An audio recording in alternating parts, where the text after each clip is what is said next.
Hi friends, నేను మీ MPR. మన రాష్ట్రంలో 2024 సార్వత్రిక ఎన్నికల్లో విజయం సాధించిన తర్వాత ఎన్డీఏ సంకీర్ణ ప్రభుత్వం తరపున తెలుగుదేశం పార్టీ ముఖ్యమంత్రి నారా చంద్రబాబు నాయుడు గారు ముఖ్యంగా వరదలు వచ్చిన తర్వాత విజయవాడ బుడమేరు వలన మునిగిపోయింది. ఇది అందరికీ తెలిసిందే. ఆ తర్వాత ఈస్ట్ వెస్ట్ ఏలూరు విశాఖపట్నం కూడా అక్కడ కొన్ని ప్రాంతాలు వరదల వలన మునిగిపోయినాయి. అవి కూడా మనం చూసాం. అక్కడ రైతులు ఏ విధంగా నష్టపోయారు, ప్రజలు నష్టపోయారు. అక్కడ మునక ప్రాంతాలలో కూడా పర్మిషన్ల ద్వారా కొంతమంది ఇల్లులు కట్టుకొని అక్కడ ఇల్లులు కూడా మునిగిపోయినాయి. అది మనం అందరం చూసాం. దీని మీద కూడా చంద్రబాబు నాయుడు గారు గమనించారు. దీని మీద ఆయన ఆర్థిక సహాయంగా ప్రభుత్వం తరపున కొంత చేశారు. తర్వాత స్వచ్ఛంద సంస్థలు కావచ్చు, ప్రతిపక్ష పార్టీ వారు కావచ్చు, కొంతమంది స్వచ్ఛందంగా కూడా సహాయం చేశారు.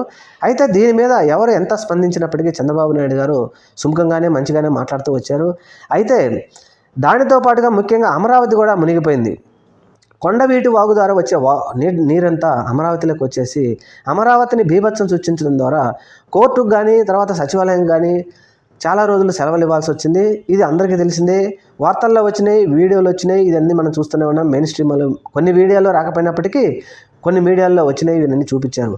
అయితే అప్పుడు చంద్రబాబు నాయుడు గారు అమరావతి మునిగిపోయిందని చెప్పేసి మీడియాలో రావడం మీద ఆయన చాలా కోపపడి వీరందరినీ పాతేయాలి అని చెప్పేసి మాట్లాడటం జరిగింది. అమరావతి గురించి తప్పుగా మాట్లాడుతున్నారు, అక్కడ ఏం జరిగినా ఏం జరగలేదు అని చెప్పేసి ఆయన మాట్లాడుతూ ఉన్నారు. అయితే ముఖ్యంగా మరి మునగడం అనేది అందరికీ తెలియదా? అందరికీ తెలిసిందే. కోప్పడటం వల్ల ప్రజలకు తెలియదా అంటే ప్రజలకు తెలిసిందే. అప్పుడు అలాగే కోప్పడ్డాడు అమరావతి మీద ఇలా మాట్లాడినందుకు. మళ్ళీ ఇప్పుడు కొన్ని మీడియా సంస్థలు అమరావతి మునిగిపోతుంది, దీనికి ఇది సరికాదు, అమరావతి ప్రాంతానికి సరికాదు అని వారు కూడా చెప్తున్నప్పటికీ కొంతమంది విశ్లేషకులు కానీ ఇంకా ఎవరైనా దీని మీద చర్చకు కనీసం చర్చ అది మనకు పనికి వస్తుందా లేదా అనే చర్చ గురించి మొదలు పెట్టడానికి కూడా చంద్రబాబు నాయుడు గారు మన ముఖ్యమంత్రి గారు చాలా కోపంతో ఉన్నారు. ఇప్పుడు కూడా ముఖ్యమంత్రి గారు అనటం ఏంటంటే అమరావతి గురించి తప్పుగా మాట్లాడితే నాలుకలు చీట్ చేయాలి అనే పదం అనలేదు, నాలుక అనేసి మధ్యలో గ్యాప్ ఇచ్చి తాళాలు వేయాలి అని అన్నారు. అయితే దాని అర్థం కూడా అదే అనుకోవాలి మనం. మరి దీని మీద కనీసం చర్చకు కూడా మన చంద్రబాబు నాయుడు గారు మరి దానికి ఎందుకో ఆయనకు ఓర్చుకోవడం లేదు. ఈ విషయం గురించి అమరావతి గురించి ముఖ్యంగా మన మంత్రి నారాయణ గారు కూడా చెప్తున్నారు. 2 లక్షల కోట్లు పెట్టి అమరావతి మునక్కుండా రిజర్వాయర్లు కడతామని చెప్తున్నారు. అలాగే 1,00,000 కోట్లు పెట్టి అమరావతిని డెవలప్ చేసి 2 లక్షల కోట్లు పెట్టి రిజర్వాయర్లు కట్టడం అవసరమా?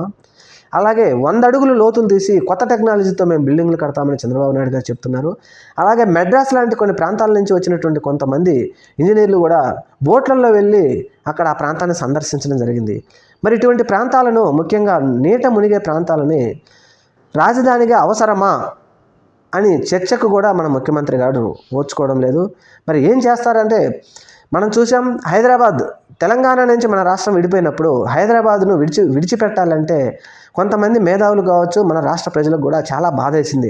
ఇన్ని సంవత్సరాలలో ఎవరు అభివృద్ధి చేయనటువంటి దానికై అదే అభివృద్ధి చెందిన ముఖ్యమంత్రులు వారి ప్రత్యేకత ఎవరిది వారికి ఉంటుంది. అందరూ చంద్రబాబు నాయుడు కావచ్చు, లేకపోతే రాజశేఖర రెడ్డి గారు కావచ్చు, జనార్దన్ రెడ్డి గారు కావచ్చు, లేకపోతే ఇలాంటి వారి ప్రత్యేకత హైదరాబాద్ మీద ఉన్నప్పటికీ విస్తరించడానికి అభివృద్ధి చెందడానికి మాత్రం హైదరాబాద్ దానికి అదే సపోర్ట్ చేసుకుంది. అలాంటి ప్రాంతాన్ని మనకు కూడా సెలెక్ట్ చేస్తే మంచిది, కానీ అలా కాకుండా చేశారు. హైదరాబాద్ను చేయడం వలన ఈరోజు ఒక ప్రాంతం వారు వచ్చి మా ప్రాంతం మాకు కావాలి అనేటప్పటికీ హైదరాబాద్ను వదిలేసి మనం వేరే చోటుకి వెళ్ళిపోవాల్సి వచ్చింది. రాబోయే తరాలలో కూడా అమరావతి ప్రాంతం ఈ విధంగా కోట్లు లక్షలు పెట్టి అభివృద్ధి చేసిన తర్వాత 30-40 సంవత్సరాల తర్వాత అమరావతి నుంచి మాకు అవసరం లేదు అని వైజాగ్ వారు కానీ, కర్నూలు వారు కానీ, ఇంకొక ప్రాంతాల వారు నిరాహార దీక్షలు చేసి ఇంకొక రాష్ట్రం కావాలని కోరుకున్నప్పుడు అప్పుడు ఇదే ప్రాబ్లం వస్తుంది కదా అని చెప్పేసి విశ్లేషకులు మాట్లాడుతూ ఉన్నప్పటికీ దీని మీద చర్చ పెట్టడానికి మాత్రం మన ముఖ్యమంత్రి గారు ఓర్చుకోవడం లేదు. ఆయన చాలా కోపంగా ఉన్నారు. మరి రాబోయే రోజుల్లో అమరావతి గురించి మాట్లాడితే అసలు ఇంకేదైనా చేస్తామని ఒక చట్టమైనా చేసేటట్టుగా ఉన్నారు. చూడాలి మరి ఏం చేస్తారో. ఏది ఏమైనప్పటికీ రాజధాని ప్రాంతం అంత అనువైనది కాదు అని చెప్పేసి మాత్రం విశ్లేషకులు చెప్తూ ఉన్నారు. ఏం చెప్పినప్పటికీ మనకు ముఖ్యంగా తెలుసు, వరల్డ్ బ్యాంక్ కూడా లోన్ ఇవ్వడానికి సుముఖంగా లేదు, వెనక్కి వెళ్ళింది అని చెప్తా ఉన్నారు. మరి ఇది మనం చెప్పిన సమాచారం కాదు, విశ్వసనీయ సమాచారం మాత్రమే. మరి వరల్డ్ బ్యాంక్ లాంటి వారు కూడా లోన్ ఇవ్వడానికి వెనక్కి వెళ్తున్నప్పుడు మరి రాష్ట్ర ప్రజల సొమ్మంతా తీసుకొచ్చి ఇక్కడ ఎందుకు పెట్టాలి?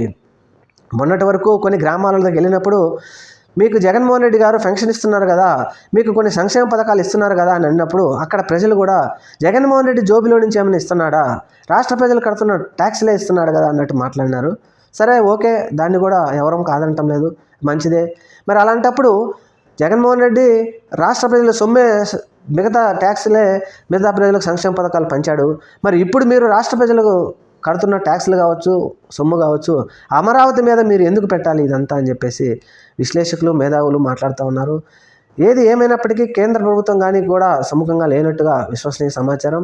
ఏది ఏమైనా అమరావతినే కట్టి తీరాలి అని మన ముఖ్యమంత్రి గారు పూనుకున్నారు కాబట్టి చూడాలి మరి రాబోయే రోజుల్లో ఎటువంటి నిర్ణయాలు తీసుకుంటారు, దీని మీద ఇంకా ముందుకెళ్తారా, ఎన్ని వందల అడుగులు వెళ్ళి అక్కడ నెదర్లాండ్స్ లాంటి టెక్నాలజీని తీసుకొచ్చి మేము డెవలప్ చేస్తామంటున్నారు.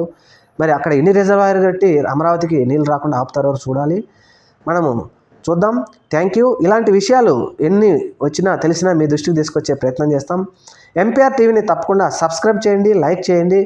ఈ విషయాలు మీతో పాటు ఇంకా చాలామందికి తెలియాలి కాబట్టి లైక్, షేర్ మాత్రం తప్పకుండా చేయండి.